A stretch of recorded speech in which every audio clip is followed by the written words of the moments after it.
DCC bank निवडणुकीत आम्ही बहुमत मिळवूनच दाखवू, आमचे वर्चस्व निश्चित येणारच आहे असा विश्वास आमदार भालचंद्र जारकिहोळी यांनी व्यक्त केला। गुरुवारी बेळगावातील गांधी भवन येथे केएमएफच्या वार्षिक सभेनंतर ते पत्रकारांशी बोलत होते। जास्तीत जास्त ठिकाणी बिनविरोध निवड करून आणण्याचा प्रयत्न करू, 12 संचालक जिंकून सत्ता हस्तगत करू असा आत्मविश्वास त्यांनी दर्शवला। डीसीसी ಬ್ಯಾಂಕ್ ಇದ್ರೆ ಸೋ ಎಲ್ಲಾ ಚುನಾವಣೆ ಮಾಡ್ತಾ ಇದ್ರಿ, ಎಲ್ಲಾ ಕಡೆ ನಡೆದಿದೆ ನೋಡ್ರಿ। ಈಗ ಅಕ್ಟೋಬರ್ 4 ರಿಂದ ನಾಮಿನೇಷನ್ ಶುರು ಆಗ್ತೈತ್ರಿ। ಎಷ್ಟು ಸಾಧ್ಯ ಆಕೈತಿ ಅನಪೋಸ್ ಮಾಡಕ್ ಟ್ರೈ ಮಾಡ್ತಾ ಇದಾರೆ, ಆಗದಿಲ್ಲ ಅಂದ್ರೆ ಇಲೆಕ್ಷನ್ ಮಾಡ್ತಾರೆ।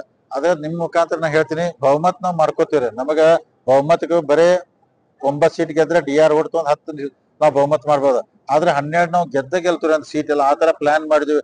3 ತಿಂಗಳು ವರ್ಕ್ ಮಾಡ್ತೀವಿ, 12 ಗೆದ್ದು ಬಹುಮತ ಮಾಡಿ ಡಿಸಿಸಿ ಬ್ಯಾಂಕ್ ನಮ್ ಕಬ್ಜಾ ಅಂತ देवर आशीर्वाद रहित ಬರ್ತಾರೆ। बेळगावात मेगा डेअरी सुरू करायची असेल तर सुमारे 5 लाख लिटर दूध आवश्यक आहे। कणबर्गी येथे 150 कोटी रुपये खर्चून नवीन डेअरी उभारण्याचा विचार केला जात असल्याचे त्यांनी सांगितले। संकल्प शिंदे, केएमएम मराठी, बेळगाव।